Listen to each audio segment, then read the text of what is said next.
ನಾವು ಯಾರಿಗೂ ವಿಷ ಹಾಕುವವರಲ್ಲ. ಕುಮಾರಸ್ವಾಮಿ ಆರೋಪಕ್ಕೆ ಡಿಕೆ ಸುರೇಶ್ ತಿರುಗೇಟ್ ಕೊಟ್ಟಿದ್ದಾರೆ. ಹೀಗೆ ನಾನು ಎಲ್ರಿಗೂ ಒಳ್ಳೆಯದನ್ನ ಬಯಸುವವನು. ಅವರ ಆರೋಗ್ಯ ಚೆನ್ನಾಗಿಲ್ಲ ಅಂತ ಆಸ್ಪತ್ರೆಗೆ ಹೋಗ್ತಿದ್ದಾರೆ. ಆದಷ್ಟು ಬೇಗ ಆಸ್ಪತ್ರೆಯಿಂದ ಗುಣಮುಖರಾಗಿ ಬರಲಿ. ಕುಮಾರಸ್ವಾಮಿ ಅವರ ಆರೋಪಕ್ಕೆ ಸಂಸದ ಡಿಕೆ ಸುರೇಶ್ ಈ ರೀತಿ ಟಾಂಗ್ ಕೊಟ್ಟಿದ್ದಾರೆ.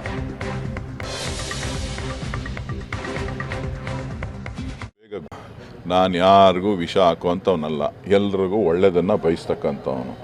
ಕುಮಾರಸ್ವಾಮಿ ಅವ್ರಿಗೂ ಒಳ್ಳೆಯದನ್ನು ಬಯಸ್ತಕ್ಕಂಥದ್ದು. ಅವರು ಆರೋಗ್ಯಕ್ಕೆ ತಪಾಸಣೆಗೆ ಆಪರೇಷನ್ಗೆ ಹೋಗ್ತಾ ಇದ್ದಾರೆ. ಆದಷ್ಟು ಬೇಗ ಗುಣಮುಖರಾಗಿ ಬರಲಿ ಅಂಥೇಳಿ ಆ ಭಗವಂತನಲ್ಲಿ ಪ್ರಾರ್ಥಿಸ್ತೇನೆ.